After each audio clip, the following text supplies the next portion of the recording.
Welcome to the podcast. It's a no for me. I'm your host, Star. And I'm Josie. Thanks for joining us today.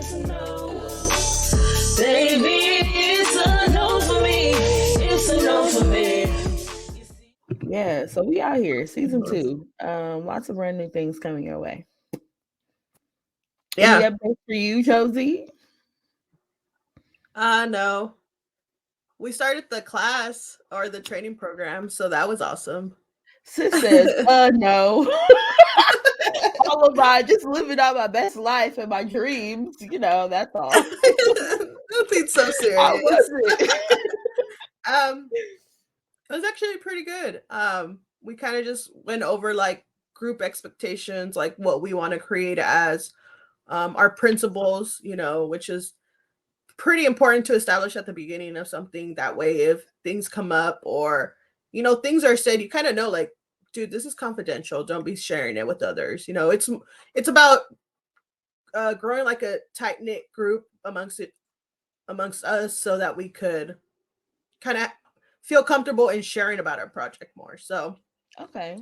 it was cool though, because like I felt like the people there were actually, I don't know, I felt like I was vibing, so I felt like not That's so good. anxious to talk and stuff, because that's usually what keeps me from like speaking up, is like, I don't know about that I don't know person, or y'all like that. yeah, or like usually like when people are too like professional, I'm like, ooh, Mhm.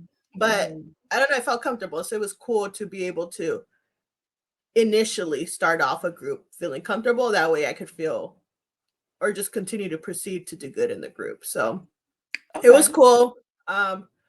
The It's gonna be like every 2 Fridays. There's only 6 classes, or six, yeah, classes. So Mm. we do have to create a presentation. She said it doesn't have to be a PowerPoint. Like, we're just gonna talk about our project ourselves.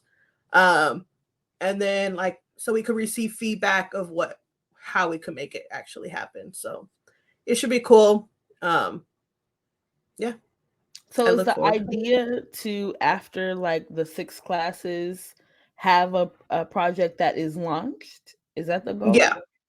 Yeah, Okay. so ultimately she wants to, for us to obviously have a project at the end of it, like actually created. She obviously has the understanding that not everyone's going to be able to like fully flourish to what their potential is, but at least to start it off, so that we could continue working Yeah. on that.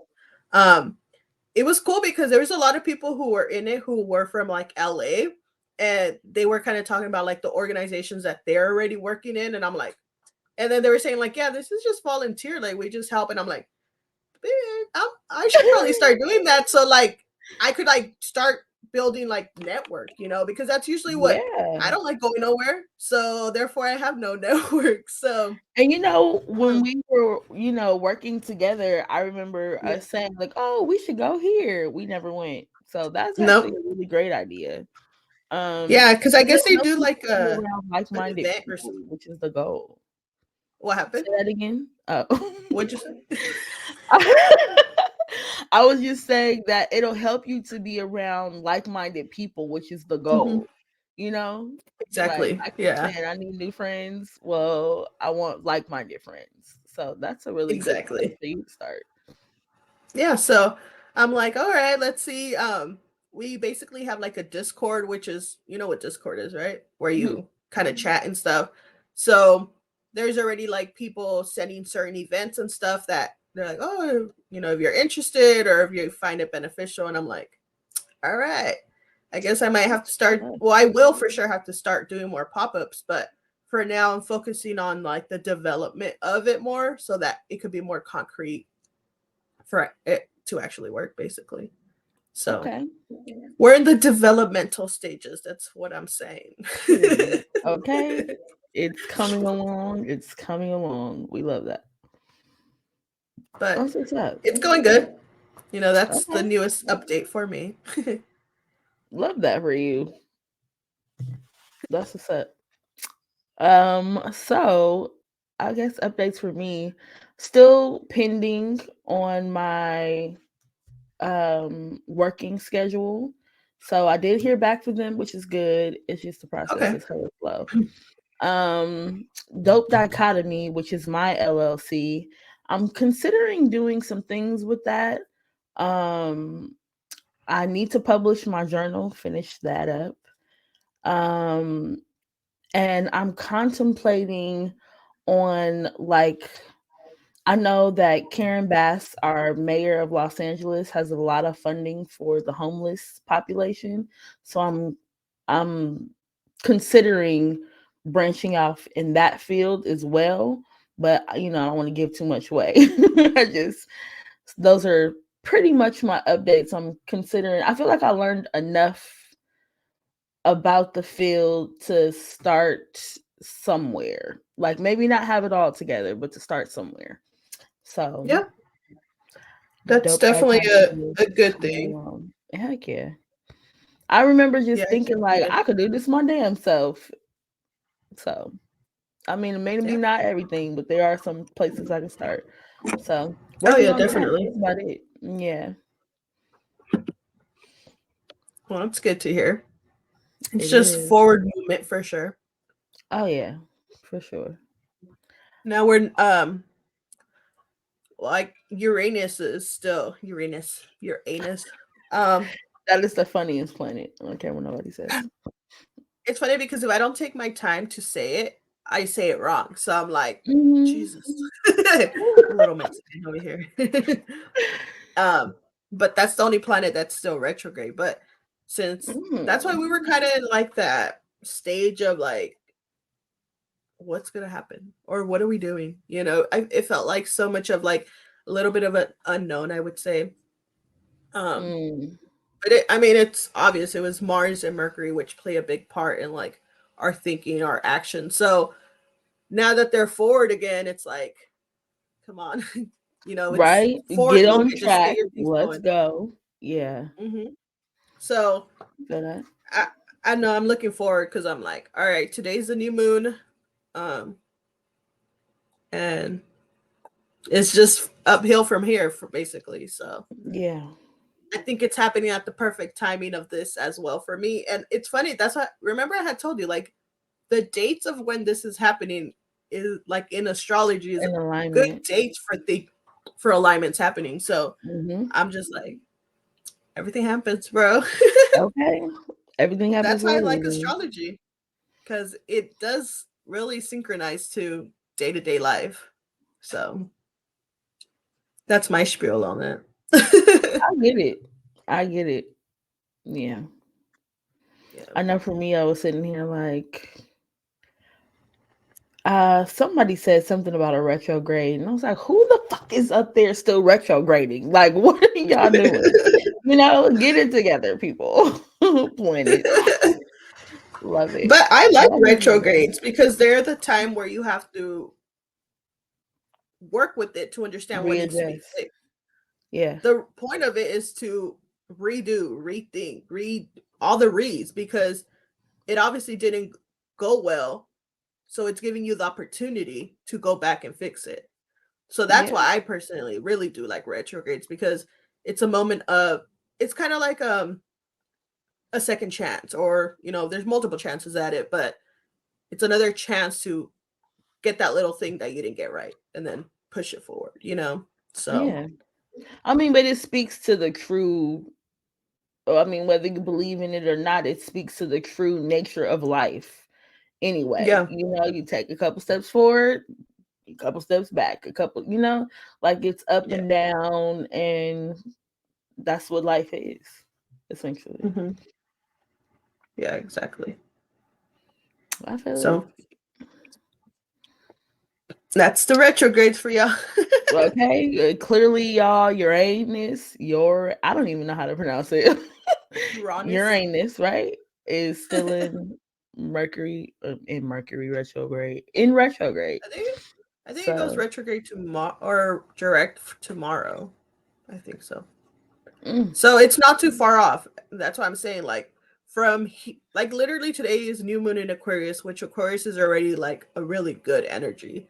Um mm, it's more of like thinking of yourself as part of the collective because what you do for yourself does trickle down to the rest of us. So It's about making yourself great in order to make all of us great in, Come simplest on, terms. somebody. So, with everything being direct, that gives you the more opportunity to just be free to do what you want to do for yourself. So, that's why it's like usually when things like that happen, like let's say there's a new moon or full moon and then something retrogrades or goes direct soon after, like literally this one's a day after, it's kind of more energy too. It gives him more power in a way, So Okay. yeah, I'm pretty excited for that. Yeah. Looking forward to the good energies. Positive vibes Yeah, only. It's the only way. for real. I feel it. So, do we have a topic for today? I think we do, right? I was gonna say, with all this positive energy we're talking about, we're about to go into some little doomy conversation. Joji does not like the deep dive sometimes. Sometimes, you just feel like it's a day that the deep dive shouldn't be dived, but we're gonna dive today anyways. We going anyway. um, I'm yeah. gonna try to keep positivity in the forefront of my mind. All right, we're gonna keep it that way. Yeah. I know. I guess disclosure before. This topic may be a little bit, because you're gonna go introspective to understand how your family dynamics kind of affected you, right? Um, but in no way do I feel like I'm talking shit about my parents here. It's just me understanding like they did some pretty effed up things. They showed me some things that probably shouldn't have been shown to me, but we're going to reflect on how we learn from them, right? So the question here is, well, I kind of asked Star to like think about this.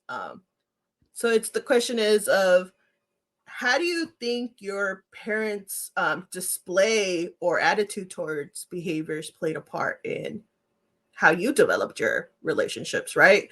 This could be either in a healthy or unhealthy ways.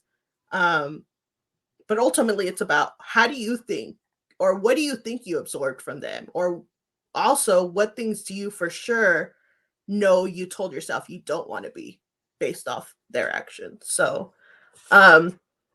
do you want to take the lead on starting? Because I'm like, all right, I'll kind of go from what you say because Okay. really know mine are pretty deep. Yeah. I would say for the first half of your question, what behaviors or um what my parents' ideas of relationship were, how they affected me. Um I'll do pros and cons.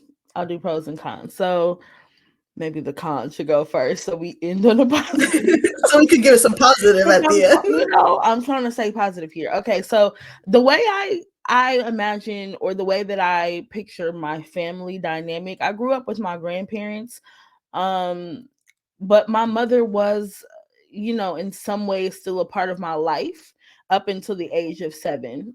So I do include her in the learned behavior. There are 3 people who, primarily I've learned from. Um, the cons, things that I've learned from my mother, and similar to what you said, it's not to ridicule or belittle my mom because she's come so far, like she's come a long way, and I'm very proud of her. But some of the behaviors that I learned from her, the way she would carry herself, um made me torn between hot girl and sanctified. Okay. So I grew up with my grandparents, and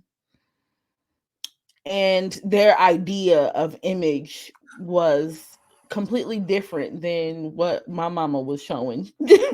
So I would say struggling to find that fit was difficult for me. It definitely affected the way I approach people, and the way I approach relationships, in the sense that specifically men or women, whoever I'm dating, um, in the way that, in the way that I present, I'll say that. Some other things that I can think of for the pros, or no, for the cons. Um, I We used to have these family meetings, and I think I've said this before, within my grandparents' household. And I remember my sister just lashing out and acting just, completely upset and enraged. And she told me the other day, she was like, I get that from mommy. And I'm like, yeah, yeah, I see that. Um, but the feedback from that behavior usually was, a few words and go to your room.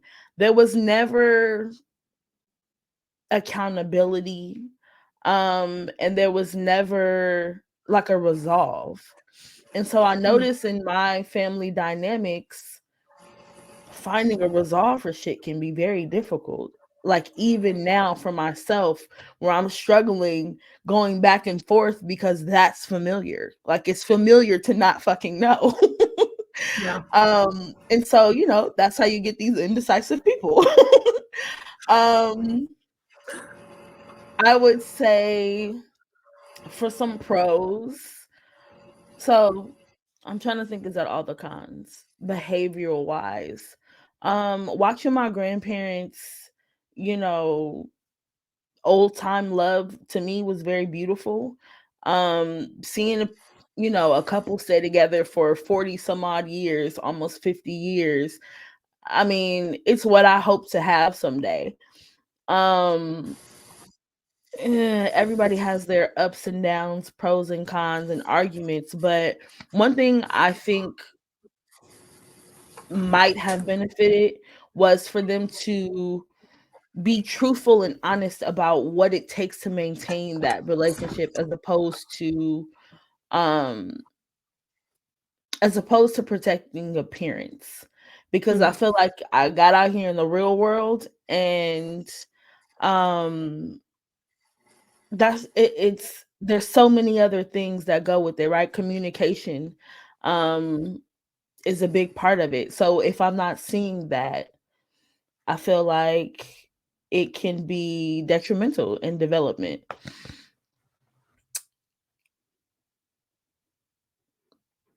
Can you repeat the question just so that I get the second half right as well? Um, is what did I say? Basically, like, what behaviors or attitudes did they have towards relationships that you kind of took on? Um, Kind of such as like, oh, would they talk down about their partner? Would they uh act a certain way towards their partner that you were like, it's so much like Okay, understood. you get it? Okay. Yes. So right off the bat, I can think about the way my grandmother and grandfather got along. Looking back now, I have a better understanding of it because I've grown some. But my grandmother was very much the stonewalling type. So she would, look at you like you stole something from her for days. And when she was upset, or when she's upset, she just won't speak to you. That silent She treatment. That silent treatment, right? Now, interestingly enough, I never heard my grandmother speak foully or rudely. No, she Okay. would get rude, but she was never foul with my grandfather the way she was with me. She wasn't gonna call him the names that she would call me, and she did for damn sure wasn't gonna disrespect him that way. And I think that confused me, because if it made it feel like it was single handedly me that was being treated this way, but I come to learn everybody got the same dish, right? Except for my grandfather, but because we're in close proximity, I didn't get to see that. Based on the way that they handled their relationship. Now they would bicker from time to time, but I could always tell when she was upset with him, because again, she would still serve him his food, but she had a little attitude. For me, I can recall, in my when I was married, having to shut down or, you know, not really be able to process the emotion that I'm feeling, or just struggling to even communicate what it is that's happening because this person has exploded or said something. And so now my immediate response is to not say anything. So I would say that definitely had an effect. Um, yeah, those are just some ways that I think about the way they behaved that I now see in myself. One of the things you said that was interesting was that promise that we make to ourselves to never become like them or never do a certain trait or characteristics. Um and and in the moment we think that that is, you know, I mean, it's almost like casting a spell. It's like one of those things we put in, you know, I'll never be such and such. And then you look back and you find out, like you You kind of were. did. Yeah. You Yeah. kind of ended up very, very similar. And it takes that work to undo it, right? Because and you can't really hold it. I'm not gonna say you can't hold them accountable, but you choose to stay there and become that, or you choose Yeah. to change it. So yeah, there are many ways where I was like, you know, I'll never be like my mother, I'll never be like my grandmother. um and I mean, it's inevitable that some characteristics will still stick. So now I'm working to unlearn those things. So that's kind of my long ass story, but my Yeah. perspective on that. Do you feel, I mean, you did state like it did affect you in your relationship, but I mean, I think that alone was a big behavior that you learned. The whole, all right, I'm just not going to verbalize what I'm feeling. Instead, I'm just going to silence myself. And were you like hopeful that they would realize and like come to ask? Or was that the part that would make you feel like they cared, that they came to ask if you were okay? Or like what was like the external thought process of that? I think yeah. To some degree, my hope was that someone could like telepathically understand my pain. That Mhm. was always my hope. I remember, you know, going upstairs to my room and just being so sad and just hoping somebody would knock on the door and check on me. Nigga, nobody came. You know, and so then you wake up the next morning, you pretend like everything's fine, you know, you never get an apology, you're supposed to just move on. And in my relationships, I remember being like actively chased to get an understanding, for someone to get an understanding. And it's not for lack of communication. For me, it was more so, okay, I need time to process this, I need to figure out what's happening. But that person, at the time, the relationship that I'm thinking about, had an anxious attachment style, so they're trying to, you know, get every answer in the book.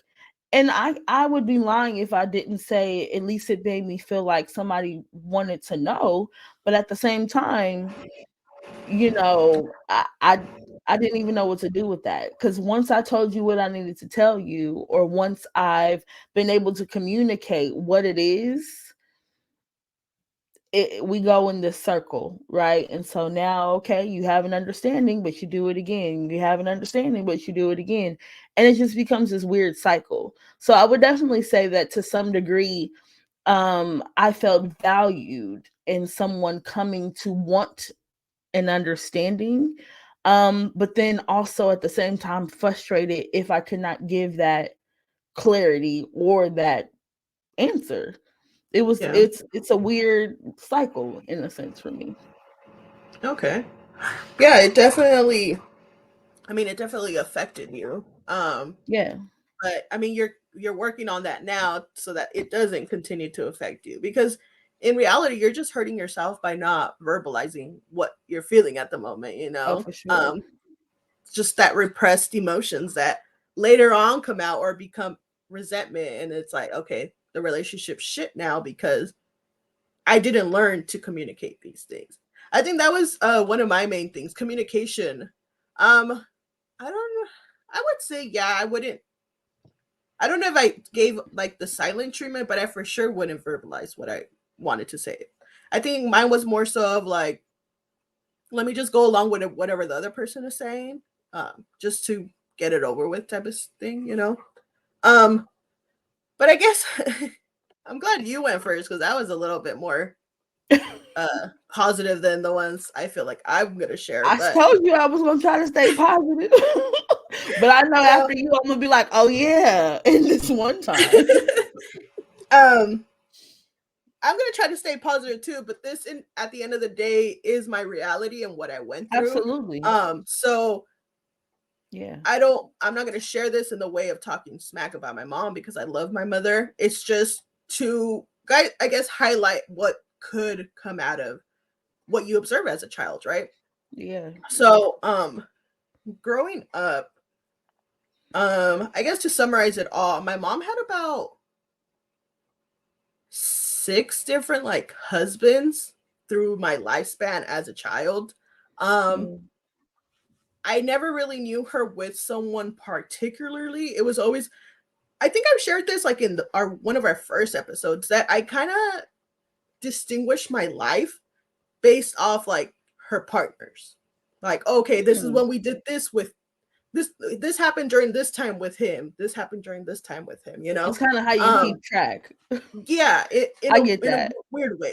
I understand that. Yeah. So there was somewhere I noticed like, oh, okay, well, I guess let's start off since very young because this is where like some of these things became like ingrained in me. So my mom is very young. She had us 3 of us by the age of 18. And I'm saying these things so you could understand mindsets, you know. I was Right. nothing at 18. So let's just think about it that way. You know, you're I barely feel getting you. out of high school. So at that age, you're also very hypersexual. And I get, yes, not everybody is, but unfortunately, it seems like in our lineage, hypersexuality is a big thing for us. So my mom, uh, obviously she was hypersexual. So I remember like certain places, or like, I guess she would date a lot. You could, in simpler terms, she dated a lot. And that always kind of stuck to me because I was like, I don't want to be doing that. Like, I don't want to be going from person to person type of thing, you know? Um, but like we just said, the more you tell yourself you don't want to do something, sometimes you manifest the opposite. So growing up, we've kind of talked about this before. Like we had that host stage, you know, that quote unquote what they call host stage, right? To me, it Right. was just more like I didn't know what I was in that stage. I was just doing me, you know. How I thought about it was like more of a free spirit, but I always made sure I was safe at the end of the day. And that's why I don't think there's anything bad with it. It's just at the end of the day, you need to make sure that you're safe and you know what you're doing, you know. Um, so yeah, I dated a lot of people. Um, it as I reflect like in life now, I'm like, damn, dude, like what the fudge was I thinking, you know? There's a lot of things where I'm like, I could have really gotten into a lot of very unsafe situations if I didn't get lucky enough that this person was actually who you know we engaged to be, you know, or who I engaged to know him as. But there was times where I guess I really had to think like, damn, like you probably should stop doing this, you know, because I mean, I was never scared of being pregnant because I always took care of myself in that aspect. It was more so of like, I don't know, people are crazy. Like if you get killed, like, you know, that was my Right? I'm fear. like, they could throw you in the back of the truck, and drive away, and never see you again. Like I'm that Yeah. scared. So It's enough for me. I um get you though.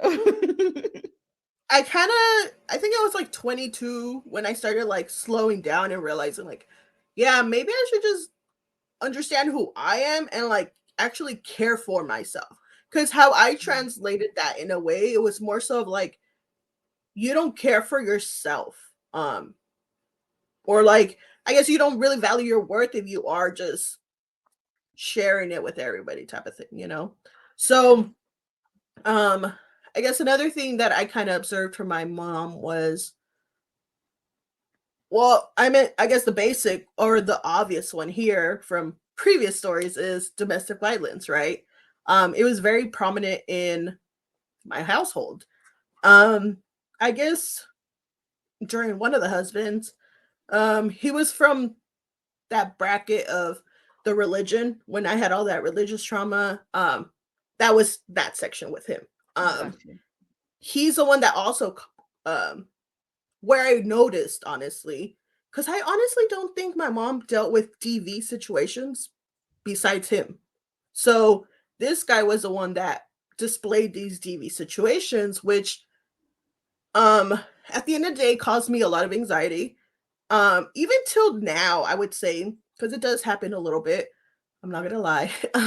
When like at work, let's say this situation, like at work, we have sadly DV situations where, amongst couples. Very So if often. it does get intense between a situation, I find that obviously my heart starts racing because it's already I'm getting into that feedback loop of, oh shit, remember this instance when you were little, you had to hide, run, whatever it was. Luckily I never froze, but I did have to hide and do other shit. But Mhm. as an adult, I'm now able to be like, pause.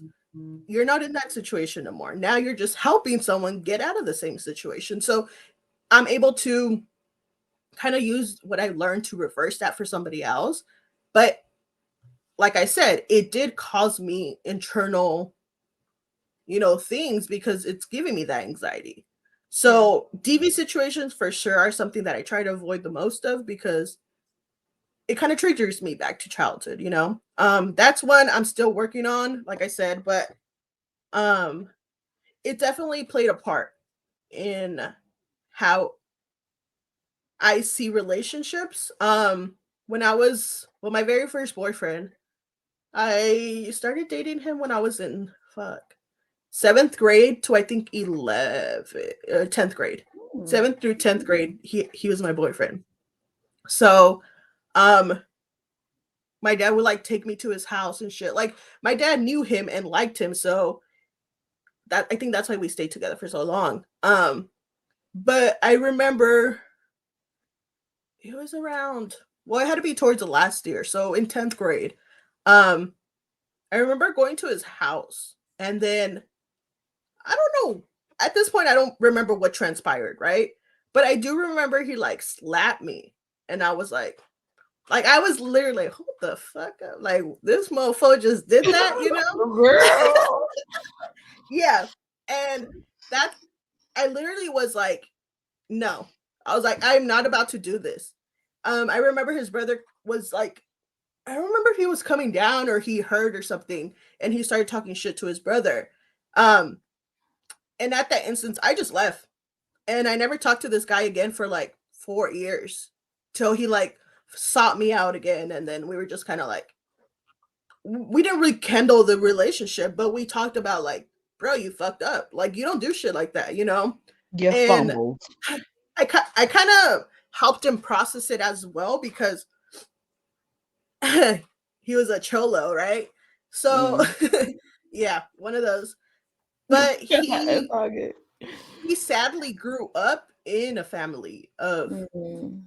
people who were just gangbangers. So Yeah. to him, all he knew was what he was taught as well. Just like we're speaking here, he saw this from his own father doing this to his own mother. So what was he gonna do? What he knew Right. best is to. So maybe it was a hot and intense conversation that he was like, "Fuck, this is all I know." Smack. Not to Yeah. me. Not to me, motherfucker. So Not over here. not over I feel here. it. So I think that did help him like evaluate and realize like, oh shit, I probably should never hit girls again. Because after that, he obviously apologized and he reflected on why he did what he did. Which is the main key of changing your behaviors. You have to understand where it comes from or where have you seen it. And now And he's still with his girlfriend. you He's said what? And then after that, he got with the girl and he's still with her. So I'm like, he must have a Right. better relationship now because he learned don't be hitting nobody. Like, Absolutely. bruh. And that's what I was going to say. By you walking away and not, forgiving that behavior at that time Yeah. was so like important in that decision making, like how that all played out. Because had you been like, okay, but don't do it again, like, You're just enabling then it. absolutely. Yeah. Absolutely. And Yeah. especially when things are like reinforced like that, as they stem from childhood. If you see the parent, like let's say his dad, right? His dad did it to his mom, and his mom stayed. The reinforcement to him in his brain is, oh, it is okay because she is still here, Right. or she didn't do anything from this. It must be okay. Must be So fine. the more Yeah. you reinforce that narrative, the more you're just going to keep doing it. So it's not till someone breaks and be like, hey, that's not what you do here. Which in this case, luckily it was me, was like able to kind of stop that autopilot from continuing. Mm-hmm. And it's funny because I remember him, everybody, okay, when we got out of high school, there was like a light, let's say like a little light, and we would all cross the street there and like chill there till we walked home. Well, that day, like a couple days after that happened, this guy came with flowers, bro. Yes, butter me up type of situation. And I'm like, did this guy, like, I think about this now because I'm like, this kid see this in his relationship that, his parents were like, oh, I'm just gonna buy her flowers now that I hit her. Yeah. Like, that's Yeah. not how you resolve things here. So even then, I ignored him. I just walked past, and he mentioned that the whole 4 years later, he's like, I brought you flowers the next day and you didn't even talk to me. I'm like, you had to learn, like, that's not how we do things here, because I feel like if I did apologize that day and was like, oh, thank you for the flowers, Yeah. it would have Right. just continued. So yeah, that's another thing Mm. I definitely learned. Valuable. I'm not getting hit. Like, that's not, to me, that's not what a relationship is. So sadly, my mom had to go through it, but I guess in a way, her going through it allowed me to learn from it and know that that's not how I want to live my life. Um, let's see. I'm trying to think of like one more that I could think of. Um,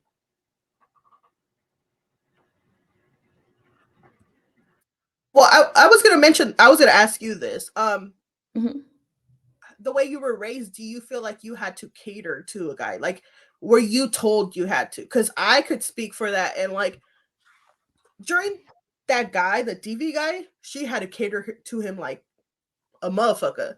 Like, she had to like iron everything for him and cook. I'm just like, no.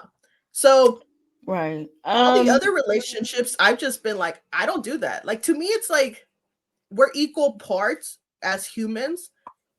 To here, there's no difference between gender duality. Like, no, we're both equal enough to do things for each other. Which is why I'm like, yeah, I cook because I like to cook for us, not because you're making me cook. Because if you Right. told me to cook, motherfucker, Mhm. you better get some takeout because I'm not cooking.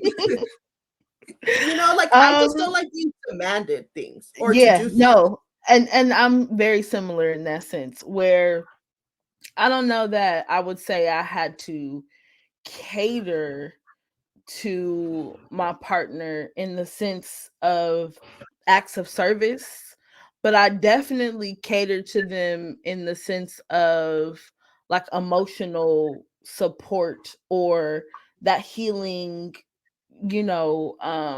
idea, right? Okay. So yeah, I don't know about I don't know. I think for me, I've always had a duality. And I think that comes from again living in a certain area or a certain dynamic where it was like, my mama, back in the day, they used to take us to the parties with them, so we would see all the hood shit and that was just normal activities.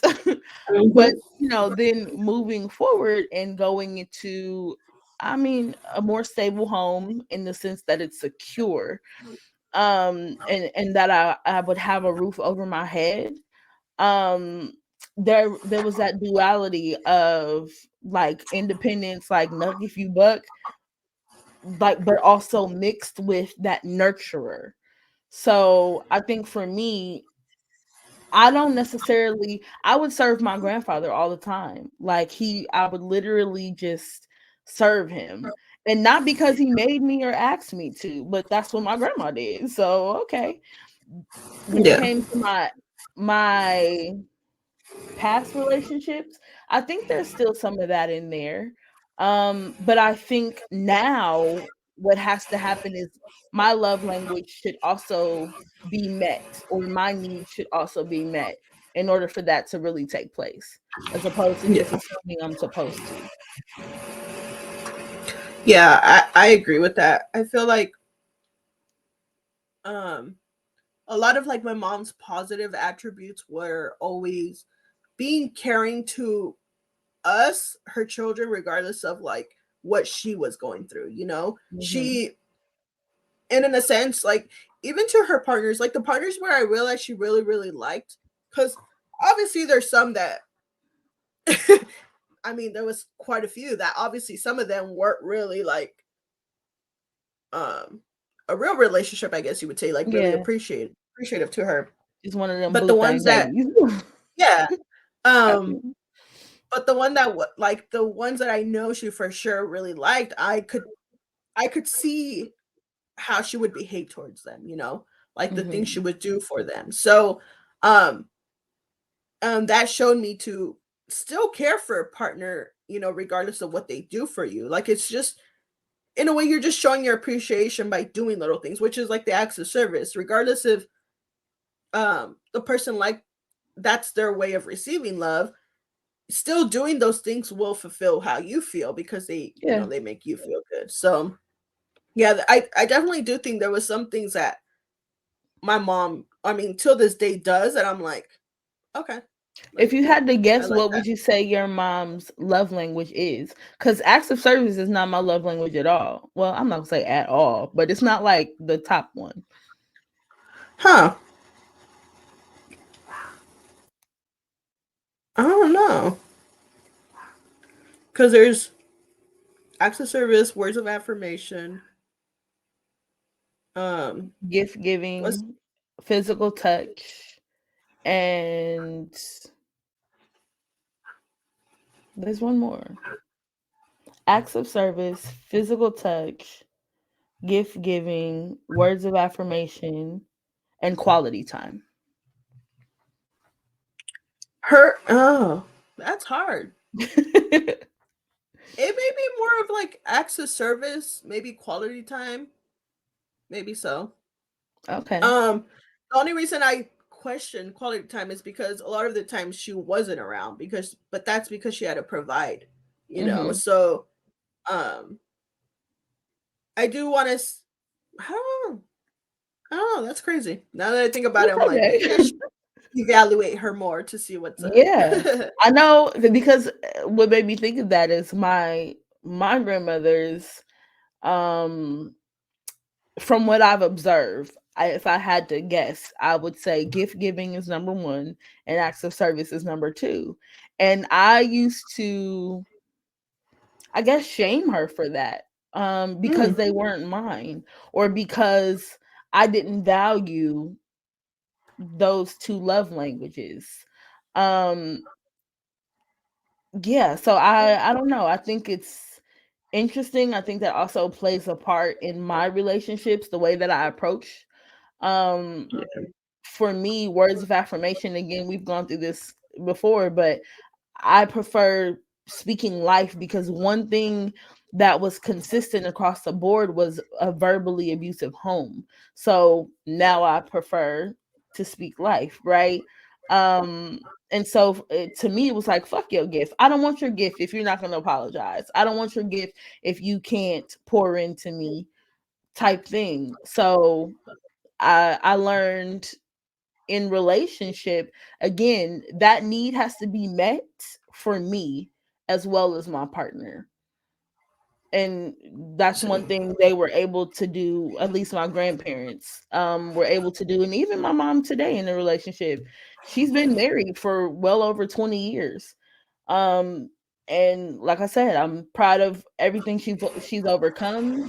She's overcome drug addiction, she's overcome, just an immense amount of things, and our relationship still ain't that great, but I'm proud of her. It's getting So there. yeah, it's getting there.